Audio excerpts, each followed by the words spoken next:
Hi everyone, I'm your host Jahangir Asif and founder of Grow Junction. Today we have with us Deeksha. She is an alum of SIIB and currently working in Michael Page. So let's hear about her journey till now.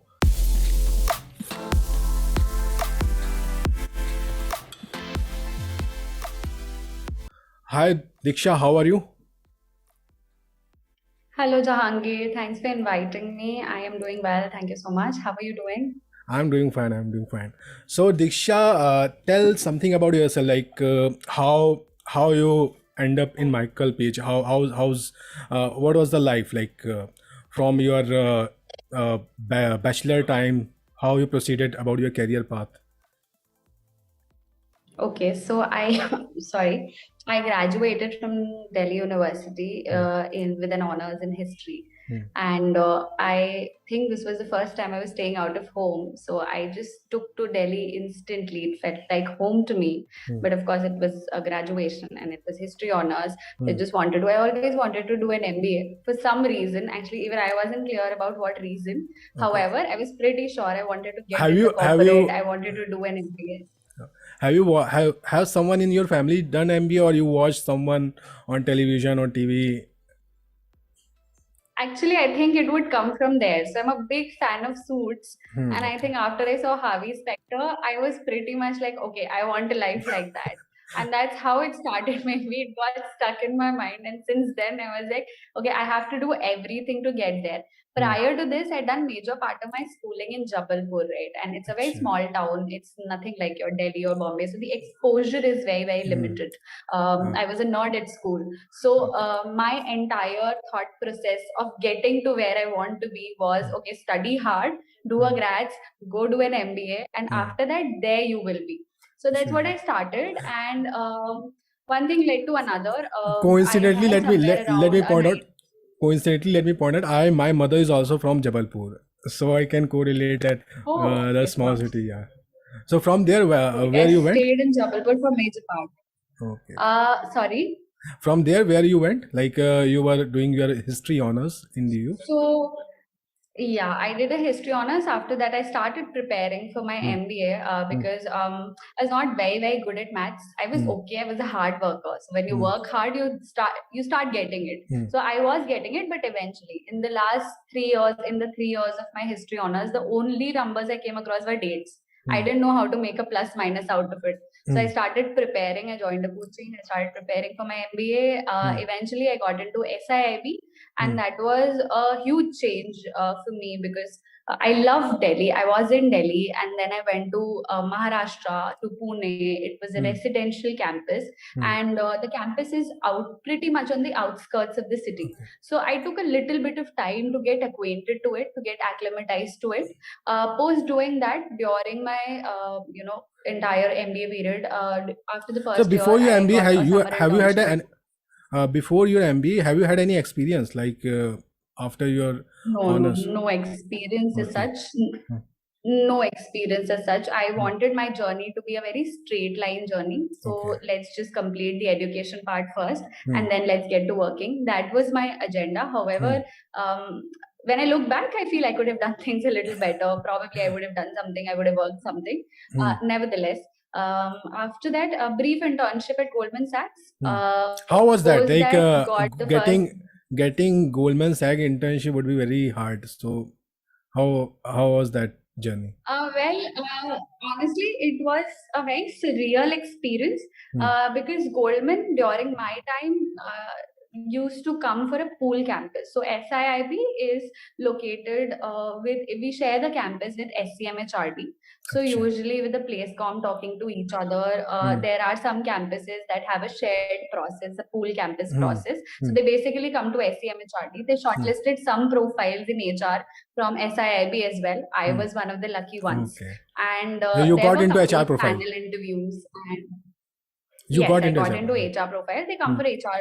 Hmm. Yes, so they used to come for HR itself, Hmm. and I got into it. My profile was shortlisted. We had close to 4 rounds of interviews, panel interviews, no Hmm. GD, no assessment or anything, Hmm. just 4 rounds of panel interviews, which were very So generic, so pretty much people about your pe- career trajectory, pretty much. So people who are not maybe aware about panel interview, can you shed some light on that? What is it? How is it different from other form of Sure. interview? Yeah. It is pretty much like similar form of interviews only. When I Hmm. say panel interviews, there were 4 rounds of interviews by 4 members of the leadership of Okay. Goldman Sachs in the HR team. So one interview with one particular person. After that, you get a go ahead, and then you go to the same. You do the same similar kind of interview. The questions are pretty much the same with some other person in the leadership. Okay. So it could be a VP, it could be a partner, it could be any senior professional who has been, from the campus team of the organization, whoever comes to the campus for the interview. It could be anyone. There could be 2 rounds, 3 rounds. Questions were pretty much generic, just like tell us about yourself, tell us about your journey, what has been the highs, what has been the lows, what have you learned. So pretty much very generic, nothing technical, nothing about my subject matter also so much. So doing that would be it. Going to like, if you do the retrospect, what do you think they are looking for in an ideal candidate who would be fit for Goldman Sachs for HR role? Okay, so this was an internship, right? And this was for an HR profile, and not just for HR profile. If you sit for any particular profile these days, apart from the role, apart from the credentials, one of the most important things is if the person is going to be a culture fit for the organization. If the candidate is going to be a culture fit, and that is why they want to know so much about your entire personality, so that they get an idea that okay, this person aligns with the values of our organization. This person will not feel out of place, because if you do that, you will not be able to work, no matter how great the role, no matter how great the compensation, no matter how great the brand. It is very important to have the right set of people around you who can gel with you, who match your wavelength, who share the same sort of aspirations, same sort of visions. And I think that's why any or every organization, has these kind of questions. Yes. For me, primarily, since it was an HR profile, it made all the more sense, because HR would be the culture bearer of the organization, or in a people centric role. So you have to deal with people in and out. So it makes a lot of sense to understand what sort of person are you. Will you be able to deal with the people that come your way? I think that would be the reason, I feel. Okay, so you use this term culture fit and you explained it well also, but many of the people, like especially in MBA times, we are not aware about this. What is culture fit? Where many people are confused. Like they think it's just an HR jargon. So importance of what is culture fit and why it is important, and how company actually looked at this is the person, this is the personality which we're gonna be fit for our company's culture. How they detect or identify that? Sure. So if I had to explain culture, Jahangir, in just one line, culture would be the way we do things here. Okay, every house, every ecosystem, every organization, every team within an organization has a culture. Culture is nothing, it's just the way you do things. Okay, just the way a group of people choose to do things. Does everybody come to office at 9 a.m.? Does everybody leave office at 9 p.m. or 10 p.m. or 6 p.m.? Do everybody do they have team lunches? Do they go? Do they share whatever? Are they very personal, very informal in their conversation with each other? Is that the culture?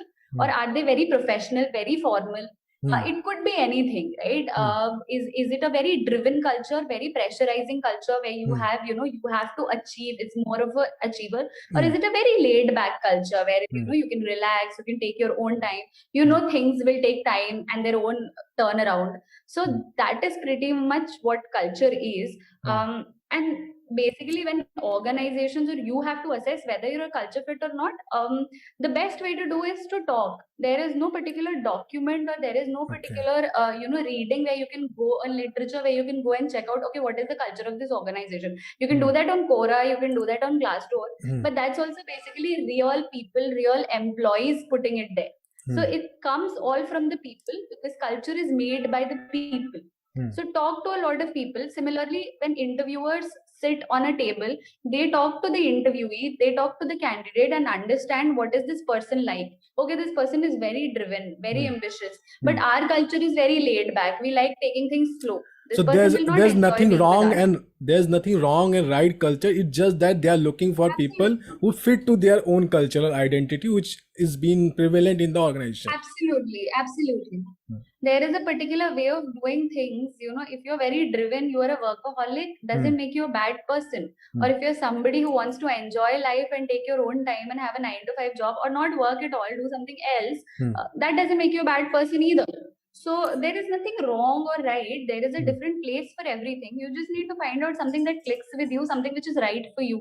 Okay. And that will give you the platform to excel pretty eventually, right? Yes. Yeah, it's been said that if you are with the right kind of people and if you are connected with them, there is a similarity between you and them, then the chances of you growing that particular environment will be high. And similarly, it advantage to the organization that, Absolutely. yeah. So you appeared for the interview in Goldman Sachs. You got into it. How was the internship there? Okay, so the internship was quite enriching, quite learning. I was a part of the campus branding team. It was called University Relations team. All I had to do was build up new relations, understand. See, Goldman has any which way the kind of brand it is. It already has a very strong pool of campuses that have partnered with Goldman for internships or for placements. Most of the people who are working with Goldman come with very enriching pedigree, very eminent pedigree from grade B schools. So that is already in place. But then, you know, we are, education is also at a boom in the country. There are so many B schools, good B schools coming up. There are so many good colleges coming up, you know, time where we couldn't imagine that somebody could, you know, have a work after graduation. Today, you look at it, majority of the people, especially from eminent campuses like DU or you know, BHU, they want to work before they actually try their hands at a vocational course. They want to get a taste of it. You have companies like IBM, Google coming to colleges like SRCC or Hansraj for placements. So Goldman just wanted to understand if we could also leverage these undergrad campuses. One of the things that I had to do was build relationship and understand what is the market, what is the scenario with undergrad campuses. Can we leverage them for certain roles? What sort of roles would they be? How could we use that? What would be the duration? That would be pretty much a part of that.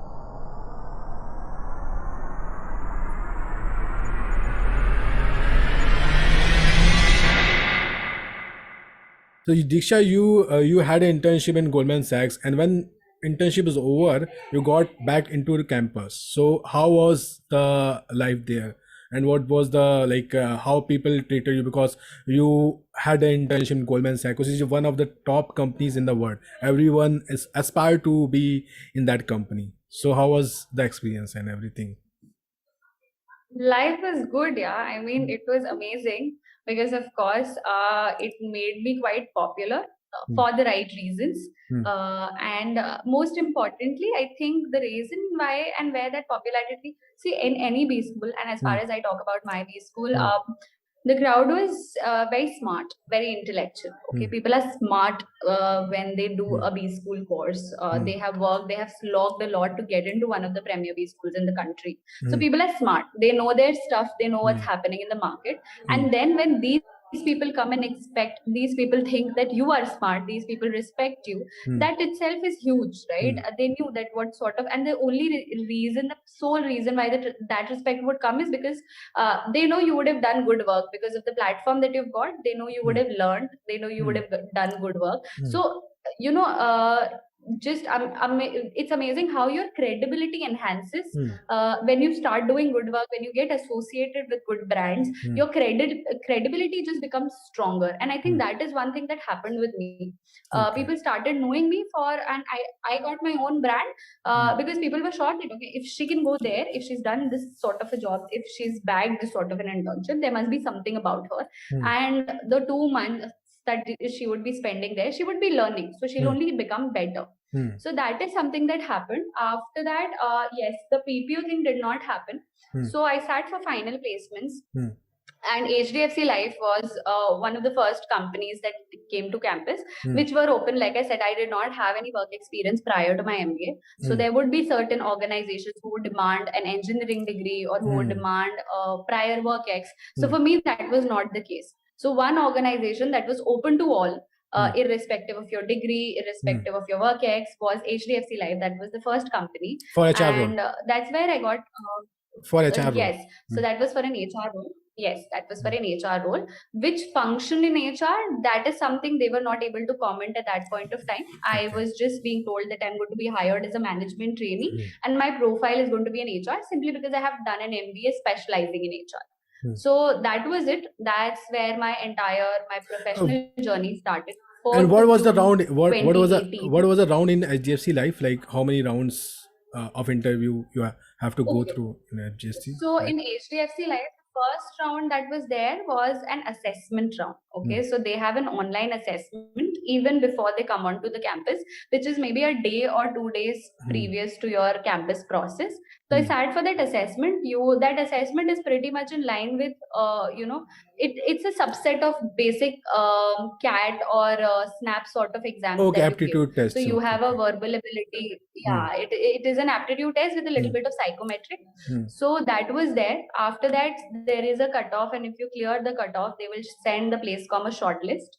If you get shortlisted, I got shortlisted. That was one. The second was, of course, GD. Then they came onto the campus the next day, right? So then there was GD, and the ones who were shortlisted in the GD immediately had their personal interview. So that was pretty much it. There was no further round after that. And that's how it happened. So I think this happened in November 2017. And fast forward 6 months, actually a little more than 6 months, June 2018, 4th of June 2018 is when I started my career with HDFC Life. So how was the journey there in HDFC Life? You've been, although you have not, you did not have the work experience, but you have internship experience in Goldman Sachs. Then you are in HDFC Life. Right. So if you compare on the positive side of the culture, what you can notice? Okay, so I think the positive side, first of all, I think the comparison would not really be valid. It will be an apple to orange, despite the fact that both organizations are in somewhere in financial services, but it's an insurance organization. It's an Indian company, HDFC Life. Goldman is an investment banking organization. It is an MNC. So, the way they are headquartered outside of India, the way it is going to be different. It was different. And HR being the people, in HR, yes, you do the same sort of work. You recruit, you make plans for growing your talent. You look at their salaries, you do their performance management, you ensure, they are retained, or attrition analysis is done pretty much of the same terms. However, with every audience being different, your process is going to be different, right? So that's what happened. I think one of the similar part of both the cultures would be both organizations put a lot of importance in growing and learning. There is a lot of scope to learn. There is a lot of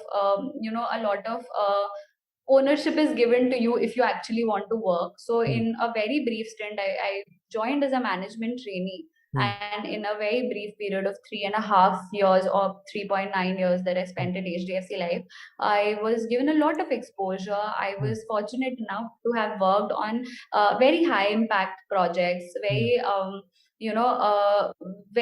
learning enriching projects, power packed projects, which usually people get towards, a middle part of their career, probably after 6 to 7 years of experience. I was exposed to diversity and inclusion. I was exposed to employer branding. I was handling a lot of things single-handedly. What is diversity? Sorry to cut you between. A lot of audience do not understand these terms, diversity and what is it? Inclusion. So what does it mean, diversity and inclusion? So diversity and inclusion is actually, we live in a world where we've just started attaching nomenclatures to everything in real life.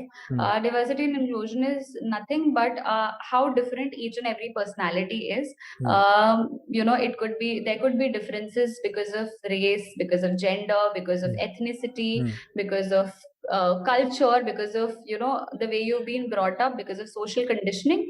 Of course, when all of this, and every person has that, right? I have my own personality, I have my own conditioning. I am a woman, you are a man, you have your own conditioning, you have a different religion, I have a different religion, you have a different caste, I have a different caste.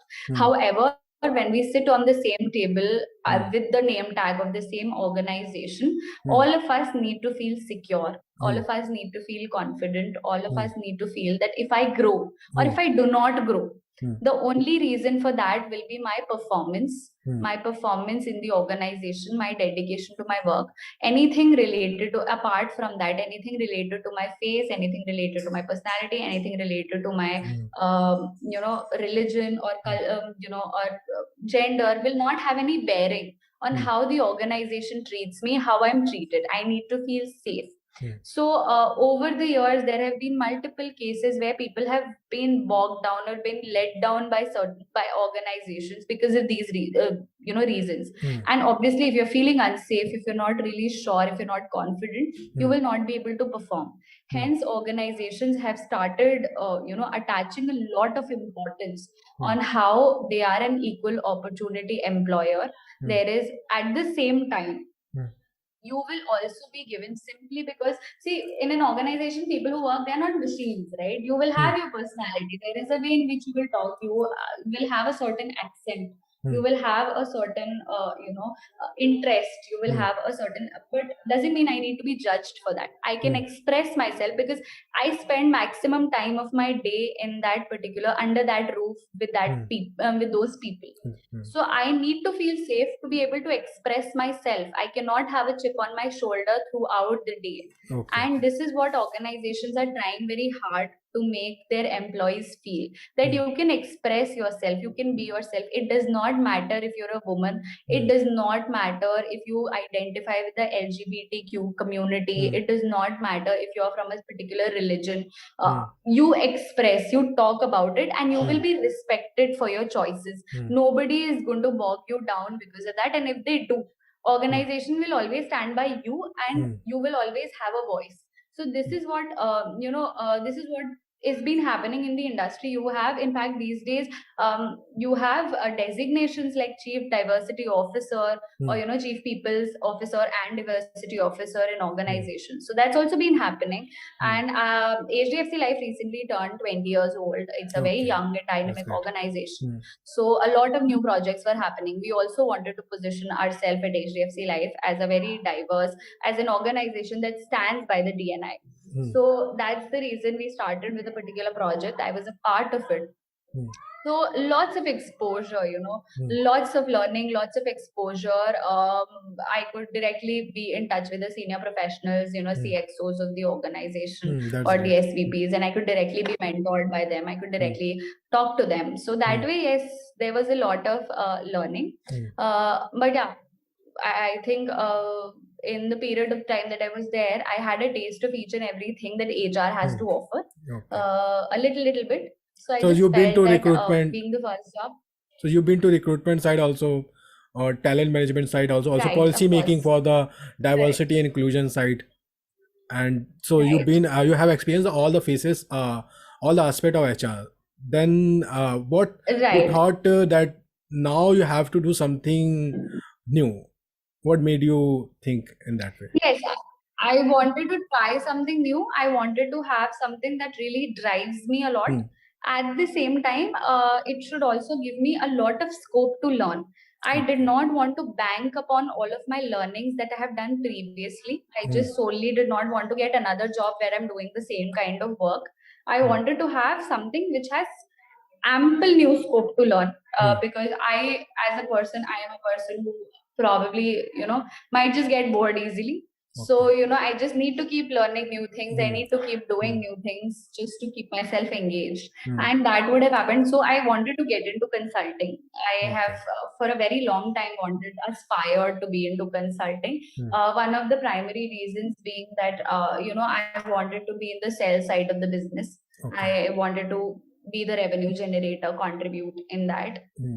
So that was there. At the same time, yes, I do not have any prior experience in consulting, and it is, most of the consulting organizations would look for that. So but some experience I did have in recruitment. I have been in HR, and that's when Michael Page happened, because it is a combination of the things that I have done and the combination of things that I want to do and I can do it, I can learn. So it has recruitment and it has consulting as well. I married both of them and then I joined the organization. So, like how, like you said that you had experience in HR. Michael Page, in the Michael Page, you are more, the role is more customer facing. So how was the process? Like how was the interview and how you convinced them that you are a good fit for this particular role? Okay, so the interview, okay, I had multiple, 2 to 3 interactions with them. At the same time, there was also a case study round. There was a presentation, a case study round. I had been given 2 case studies and I had to do some market research for that. It was pretty much related to technical knowledge, technical expertise that is pretty much related to business. So I actually had to work hard to understand the question, understand the case study, and make a case out of it, make a presentation. So that itself, for quite a few people, it would be like, okay, this is out of my comfort zone. I don't want to do this because I don't know this. I have to work hard for it. For me, that's something that kicks, that gives me a kick. I was like, okay, this is something that I don't know. But while I did it, I was enjoying it because I felt that I'm learning something new. So that's the reason why during the presentation round only, I was pretty clear that I want to join here because I know I will learn a lot of new things. So that's how it happened. There was a presentation, there was a panel that, to who I presented, that included the CEO, that included the director, that included my team. So it was a good experience. It was a very enriching learning experience. I got to learn, I got to decide that, okay, this is something new. This is something totally out of my comfort zone. I will have to slog a lot to learn all of that stuff to make myself an industry expert there. But once I do, I saw the destination. Once I do become an industry expert, there will not be any going back. And that's where I wanted myself to be. So I've again been fortunate enough that I was selected. I don't really know how did I make them make it happen, or how did I make them convince them to hire me, but they did. And now that they have, it's been quite a ball. Yeah, I've really enjoyed it. It's a very refreshing culture. It's a very flat organization. People are extremely supportive, very helpful. You can walk up to anyone at any given point of time. Sorry to stop you. Some of the people who would be watching this podcast may not be aware about the term like flat organization. So can you show some light on that? Yeah. So there are multiple hierarchies and designations in any organization, right? The more the hierarchies, the levels of lesser leadership. a flat an organization is. Yeah, more levels. So you start with an assistant manager, then you become a deputy manager, then you become a manager, then you become a senior manager, then you become a assistant VP, then you become a deputy VP, then you become a VP. So from you, if let's say you joined as an assistant manager, for you to become a partner or a CEO, it might take a lot of time. And plus, somebody who is a VP also or an AVP also might be like 4 to 5 designations higher than you. The more the hierarchy, obviously, you cannot directly go to the CEO at any point of time if you've just joined, right? But if the levels of hierarchy are lesser, they are more approachable, right? They are more transparent. The opportunity, you feel more, the distribution is more equitable. So that is the coming to the flat organization, that is how it is. The levels of hierarchy are very less, and hence, you can approach anyone at any point of time. I think the hierarchy, to be very honest, would be just a terminology for better administration, because if you have a lot of people in different cohorts, for instance, HDFC Life does have much bigger hierarchy compared to a Michael Page, but then of course HDFC Life has a much bigger head count compared to Michael Page. So I think that is done pretty much for logistic part as well, for the admin part as well. It's much easier to bifurcate and to manage your employees much better. So that way, HDFC Michael Page, it's quite flat. Most importantly, apart from the hierarchical structure, it's the culture is very refreshing. People are extremely helpful, very smart, very driven. So like I said, usually when you are in a B school and when you're sitting for placements, you want to be associated with a great brand. You want to have a great salary package. Sure. You want to have, a great exciting role, something that you want to do. You want to do good stuff. One of the things that we do not realize is, more than all of this, pretty much more than all of this or equivalent to all of this is the kind of people that you work with, the kind of team that you have, because that is something which is going to lay the base of every other thing that you get. Yes. Sometimes if you do not have a good manager, if you do not have a good team, no matter how great your role is, no matter what an exciting pay you are at, you would want to go, you would not want to work, and you would Yes, not want to, stay there. If you don't want to work, if you don't want to stay there, obviously you'll not grow. So it's extremely important, not just for campus or B school students. I think eventually when you work in a couple of organizations, that line of sight automatically comes to you. So it's pretty much important if it's your first job. But in every job, I think one of the most important assessment that you should make while the interviews or while talking to the people is, what sort of people are there, what sort of people will you be working with,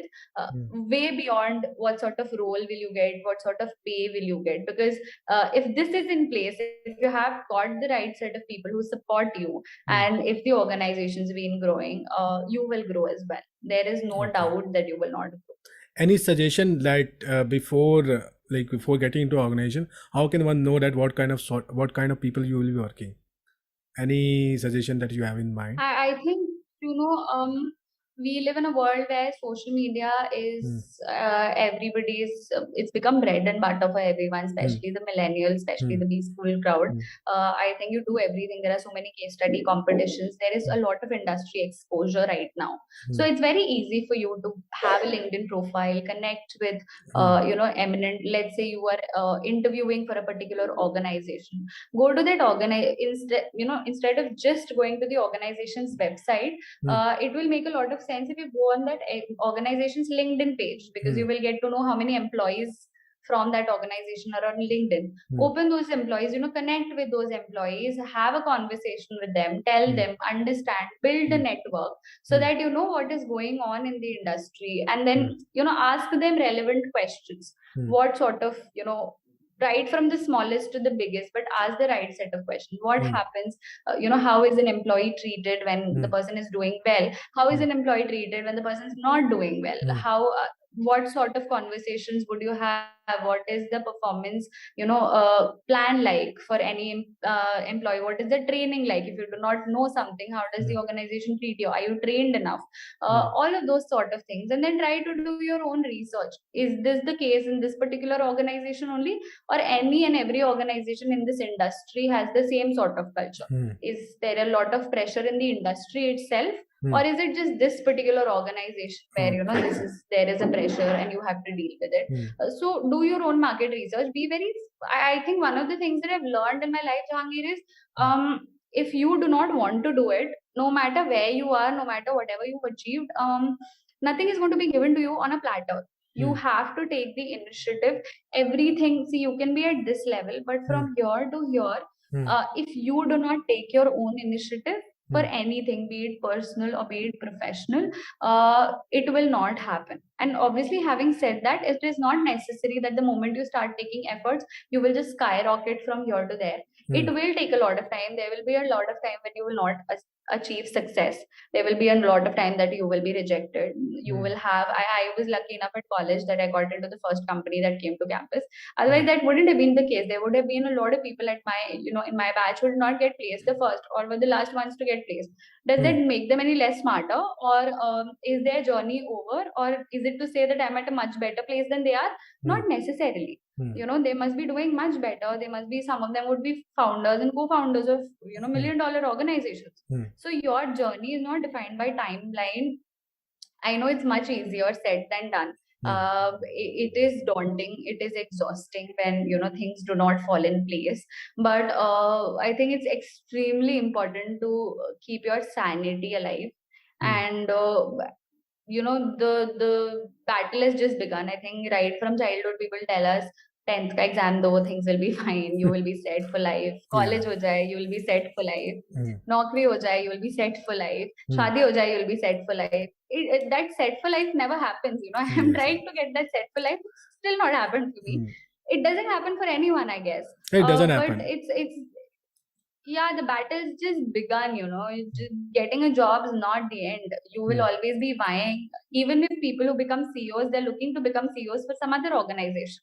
Yes, sir. It just doesn't stop. Hmm. So it's very important to, you know, this will keep happening. This is your routine. So rather than just stressing so much about it, it's very important to keep your own personality alive. I come across a lot of people who will say that it's just these 10 years that I'll work and slog and forget everything. After that, I'll chill.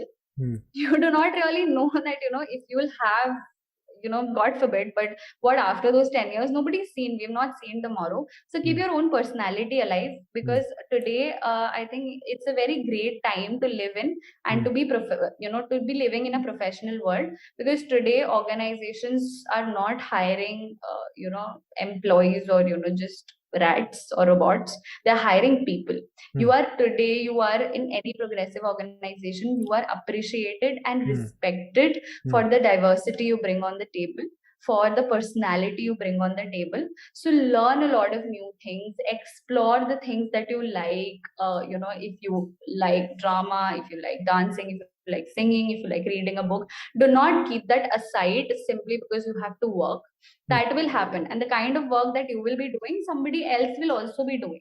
What will set you apart is, apart from the work also, do you have a personality which is different vis-a-vis somebody else?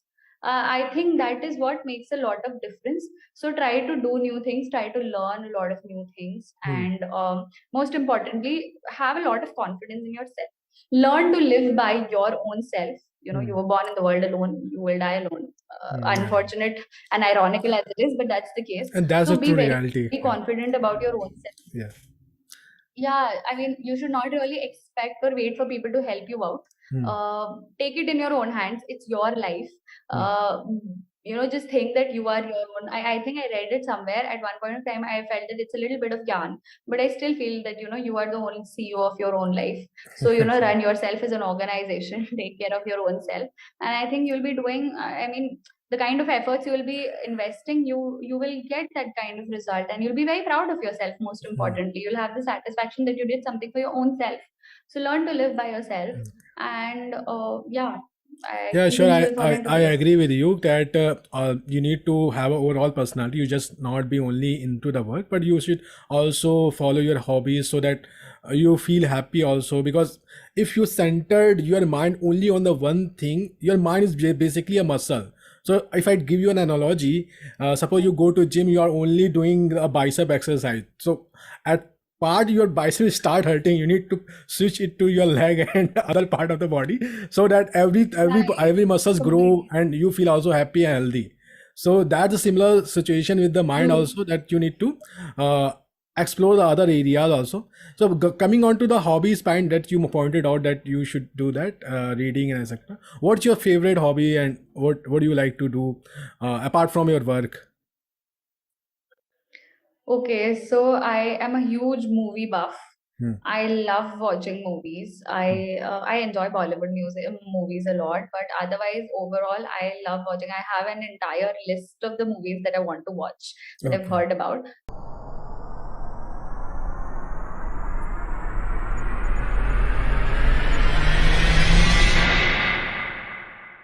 Any movie that comes to your mind that inspired you, or that you watch every time repeatedly again and again, something like this? Okay, I let me give you an I example. also I watch certain movies repeatedly. One is Forrest Gump, and one oh is Pursuit of Happiness. Yeah. yeah, I love both of them are my favorite movies. I Hmm. usually cannot repeat a movie after till a particular period of time, no matter how great I have some really good favorite movies, but I Hmm. can't repeat. I'll tell you, there are times that I want to be inspired, so Hmm. I would watch one episode of Suits. So I think that Okay. would be my go-to. I think either watching Suits or Friends. Shawshank Redemption is something that Hmm. I Yes. Yes. Yes. really Surely. like a Surely. lot. That is one of my favorite movies. And yeah, that's it. I like watching new movies. I love most of the time goes there. Hmm. Otherwise, reading Hmm. or going out to places, exploring things. That would be pretty much it. Okay. So I'm in trying to reading, develop new hobbies actually. I think that makes you a better yeah, person. yeah, I started working on my new hobby. I mean, recently you can see in the back I have a guitar, so that I started like a 3 months ago. So yeah, I Oh, mean, that's nice. That's really so you need to like learn new things. It's actually give you a kind of edge also. Like you discover this different side of yours also. So I also very learned like true. yeah. So, in the book, what book you can recommend to other people, like people who want to like aspire or anything that you find reading after that you feel like yeah, this is the Okay. book that everyone should read. Okay, I'll tell you.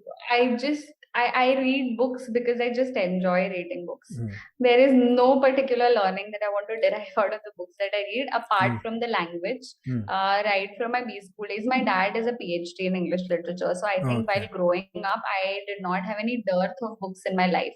I Mm, started reading D.H. Lawrence and Fitzgerald while I was maybe in sixth standard. So mm, it started at that point of time. So I love when the style of writing is very ornate. It is different and good vocabulary is used, good words mm, are used. So I love PG Woodhouse. I think that is one, PG Woodhouse's writing. He writes comedy, comic mm. fiction. So I think that is one something that I love. Apart from that, I've not really been so much into self-help books or something like that. I like reading autobiographies. I like Whatever. Barack Obama's autobiography. That would be pretty much it. Okay. Sure, I sure. mean, not exactly a recommendation or anything. You can read a lot of, you can read books that it depends on your taste, right? If you Mm. want to learn something from a book, then probably I wouldn't be one of the people who would recommend. I read books for fun. I read Fun. books to just enjoy the Mm. story. So for me, that would be a very different sort of an agenda to read a book. Sure, sure, sure. That's good to know. And yeah, I also like sometime I read books for to learn something, sometime for fun. I usually read biography, as you said, founders like Elon Musk, Zuckerberg, other founders, how they dealt with. So basically, so that this give me the picture that how they dealt with certain situation when they faced that. How was their psychology? How was their thinking? So and kind of learning drive from there also it's kind of enjoying like they have you can connect with them also at a certain level, so if you're reading the people who are in Right. the same path as you. True. So coming on to like your role in Michael Page, so what exactly you do there? So I am a recruitment consultant at Hmm, Michael Page. Michael Page is a recruitment consulting firm hmm, which specializes in mid to senior level recruitment. So how hmm, does it work? Michael Page is like an intermediary organization. At hmm, one side you have clients, at one hmm, side you have candidates. So hmm, in all of the clients are organizations. If hmm, these organizations have people working for them. hmm, So anytime for any particular role there is not somebody has resigned and you have a position from a mid level to a senior to the CXO's level to the senior level, that would be somewhere from a senior manager or an AVP to a CEO. If hmm, from this hierarchy to that hierarchy, if there is anybody in any particular role who has hmm, left the organization and you have to immediately fill the role, you're hmm, not able to. Many organizations do have an internal TA team, talent acquisition team, but hmm, they're still looking for an expert advice. They're still looking for somebody who's very expert and they want to declutter their own bandwidth as well. hmm, So they reach out to Michael Page because Michael Page as an organization specializes into it. So we hmm, have the tools, we have the database wherein we could get the right set of candidates for hmm, you. So again, so we just try to build that gap between that vacant position for the client and that available candidate who's looking for another job. hmm, So that is pretty much the kind of work. This is across various industries. This is across various functions. hmm, I am a part of the financial services industry and especially the fintech hmm, domain. So all the organizations that would be fintech organizations, we would be looking to have partnerships with them. And once we've made them partners, we would be looking to fill their vacant positions as and when those positions arise. So that would be pretty much of the work that I do here. Okay. So your work is involved in both sides, like connecting with the clients, looking at their requirement, or Right. and then based on their requirement, suppose they are looking for CFO for their fintech organization, then you connect with the CFO with of another organization, Candidate and you also. match, you vet them together. True. So, okay. True. That's great to know. I mean, I can imagine that kind of journey you're going through. It's the kind of experience you getting to like connect with the top leadership, and also anyone who want to be like want to grow faster need to be very connected with the higher leadership, because there from their journey you can learn a lot than working through the mid level. Absolutely. Yeah, and that is where the flat organization is also, I from my opinion, it's very good. Like they can actually see your work, and you have a the exposure of your work to them is huge also. The promotional the promotion you will be getting is also depending on your merit. It will not be kind of get what do you say, hide away in certain things. So that's good to know. Very And true. yeah. Very So, at the last moment of this podcast, any suggestion that you want to give to B school student who are currently in B school, and anyone who are in after their B school in initial phase of their career? I think the similar suggestions, Jahangir, I think I covered it. Network a lot. Hmm. Be learn to live by your own self. Be independent as much as you can. Do not lean to others for support as long as you do not need it. Try to figure things out on your own. But of course, whenever you need it, ask. There are a lot of people who are ready and willing to help.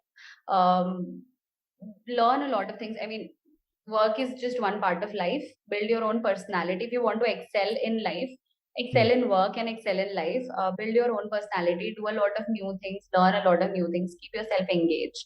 And most importantly, whenever you're looking for any organization, whenever you're looking for a job change, do a little bit of qualitative analysis or qualitative research also, just apart from the quant part of it, that what is the pay or what is the role. It's your life, it's your career. If you do not get hired in one particular organization, they'll hire somebody else. But if you get into the wrong organization, it is going to tarnish your career journey. So give yourself a lot of importance, see what works out the best for you, and choose accordingly. So that would be pretty much my Thank, end. These are the thank you. things that I try to apply on myself every day. So thanks. I hope it helps them as well. So thank you so much for inviting me here. It was a great conversation, Thank you, and I hope it Diksha. helps. Thank you, Deeksha. Thank you for Thank you so coming much. to Grow Junction and giving such sharing your journey. And I hope that this is gonna be well helpful for the people, for the MBA student, and any working people who are currently in any organization. And thank you once again, Deeksha, for taking a time out. And we hope that we'll get to see you again. Thank you. Take care. Bye. It's an absolute pleasure. Thank you so much. Have a great day ahead. Thank you. Bye.